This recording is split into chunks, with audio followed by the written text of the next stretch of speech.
Will the sun consume the earth or not? Should we trade legs for arms to live in microgravity? How good is the peer review process in astronomy? And in Q&A Plus, whatever happened to the Parker Solar Probe? All this and more in this question show. It's time for the question show. Your questions, my answers, as always, wherever you are across my channel. If a question pops in your brain, just write it down. I'll gather them up and I will answer them here. All right, let's get into the questions. Tim Pointing comments on the recent AFP story about the Earth maybe not getting swallowed by the red giant sun. Article talks about the growing sun having stronger gravity field. So I haven't read this specific article, but I have reported on all of the flip-flops between will the sun consume the Earth or will it not? So here's what's going to happen to the sun, right? The sun is a mean sequence star. It is converting hydrogen into helium in its core. As it goes through that process, it is slowly heating up a little bit. Eventually, it's going to run out of easily usable hydrogen in its core, and it's going to switch to helium burning. So it's now going to be converting helium into carbon and oxygen. And that process is like just a totally different temperature.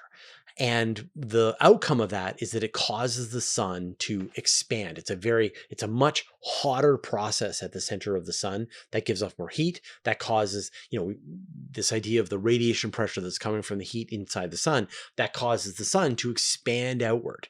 Now, it will be cooler on the outside of the sun, and so the sun will turn red, and it will be much, much bigger. And it's believed that the sun will consume Mercury and Venus. But then the question is, what'll it do to the Earth? We don't entirely know. One issue is that we don't know really just like how big the sun is going to get, but it'll be like really close, like kind of the size of the orbit of the Earth. But the other thing is that when the sun goes through this process of going through becoming a red giant star, it's actually doesn't happen one time. The sun is it's this cycle. So the sun starts burning up helium in the core. It expands outward because it's now putting out more heat at the center of the star. It lasts in this newer shape for millions of years, but then the core is starting to cool down because it no longer has all of this pressure pushing down at the core. This causes the core to cool down. The helium burning shuts off. The star compresses back down. The center heats up. The star expands outward again, and it's going to do this for about 1 billion years. And each time that it does this, it sheds a layer of material out into space.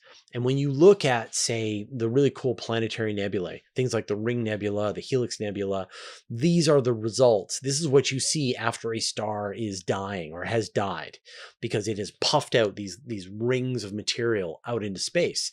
It's going to take about 1 billion years for the sun to go through these death throes until it's finally can no longer, just like nothing left to give. All that's left is the carbon center that remains. And that's why they talk about, eventually this will just be like a giant diamond. And so now the sun has lost half of its mass. So typically half of the mass in the sun is in its core.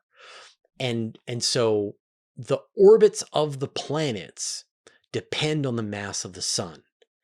As the sun loses mass, then its gravity field will adapt, and that'll change the positions of the planets. And so often you'll get these papers where someone will say, I've done the math, and when the sun goes into its red giant phase, it's going to eat Mercury, eat Venus. Nobody argues about that, right? Venus and Mercury, they're done for.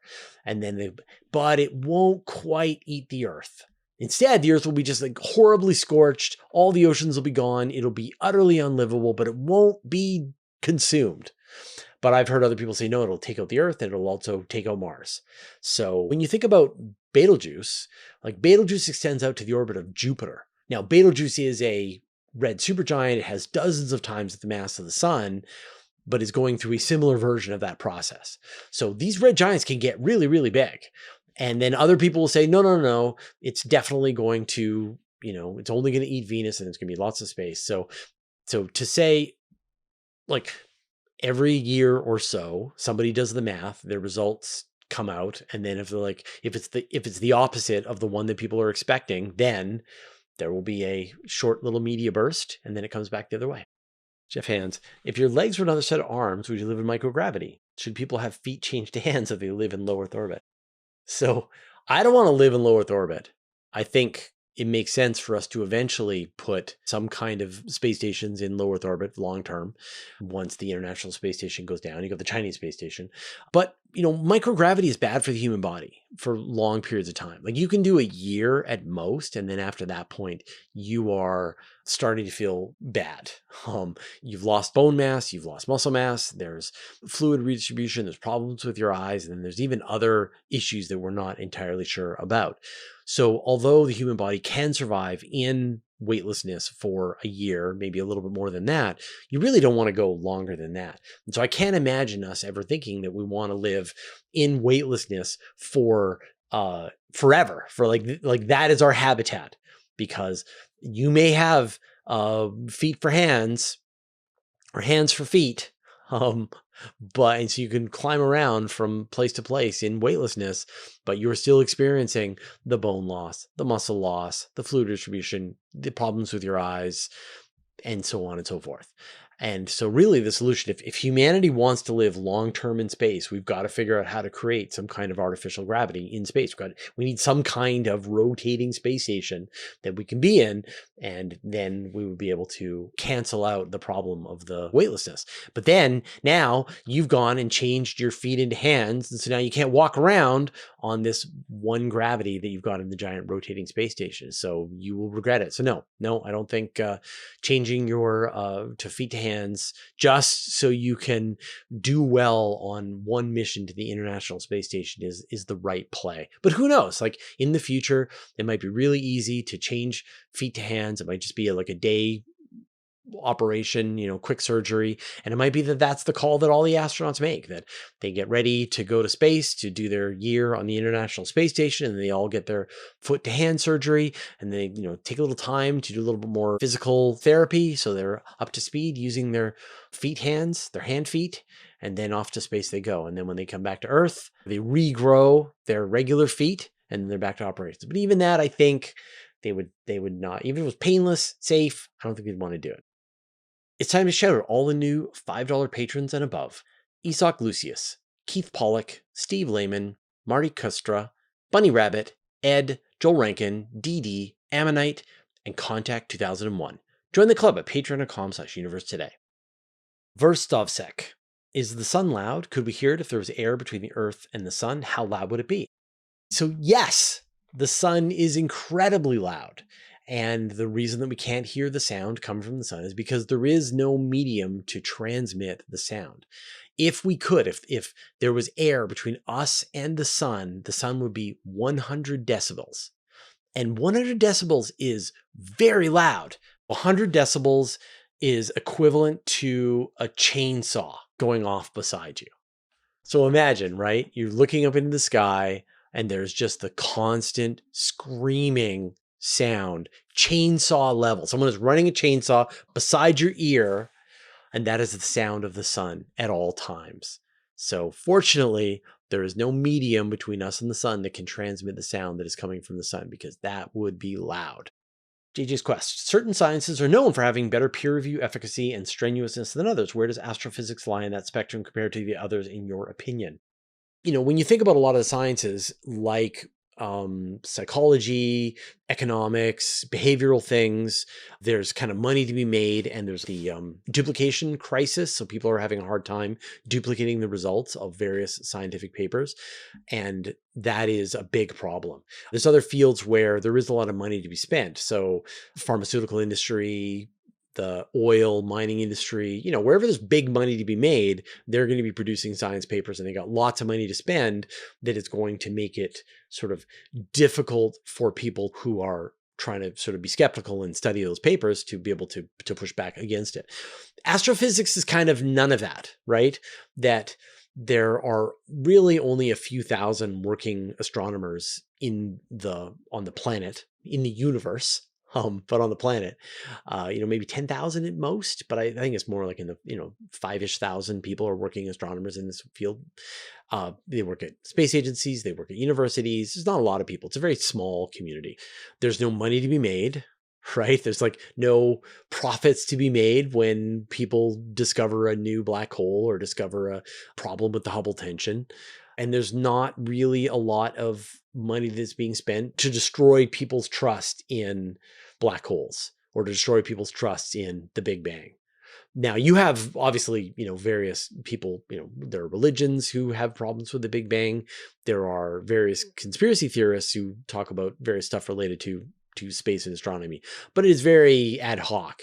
And so I think largely, and the kinds of observations, there's very pristine scientific instruments that can be done to make the observations.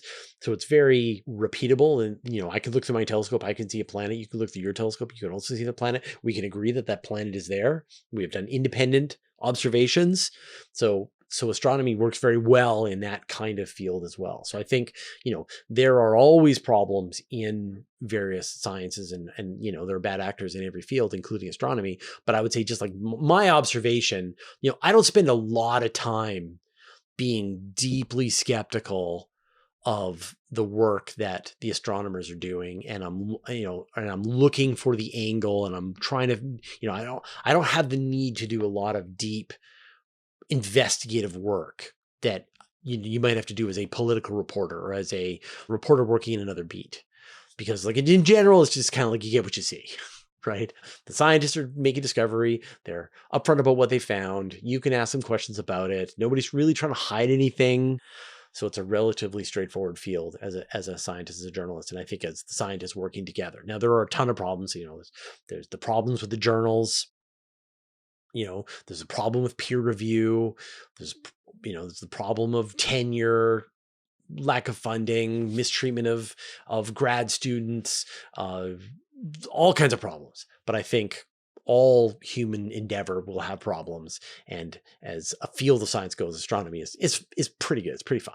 But, people I'm sure would disagree because they live in it and they just experience the horrors every day. But I get to stand outside of it, sort of watch from the outside as the papers pop out. Did you know that you can watch the same video, but with no ads and get a bonus question over on Patreon completely for free? And we call this Q&A Plus. This week's bonus question, whatever happened to the Parker Solar Probe? I'll put a link in the show notes. All right, those are all the questions that we had this week. Thank everyone who asked your questions into the YouTube comments, everybody who joined me for the live show. I'm going to encourage you to check out some of our interviews, but first, I'd like to thank our patrons. Thanks to Abe Kingston, Andrea Pedretti, Brian Bodie, Carolyn, Chuck Hawkins, Commander Bielak, Dark Finga, David Giltonen, David Matz, Enthraled Reading and Math for Toddlers, Evan.pro, James Clark, Jeremy Madden, Jim Burke, Marcel Smith, Michael Purcell, NASA Ocean Guy, Nordspace, OneStepForAnimals.org. Please follow my nephew at VBrick6994, Ring Kaidu, Richard Williams, Sean Sargent, Stephen Fanlemonley, Team 49, Telescopes Canada, Vlad Chaplin, Wolfgang Klotz, Zelda, sorry, I really wanted to hear you say it, who support us at the Master of the Universe level, and all our patrons. All your support means the universe to us.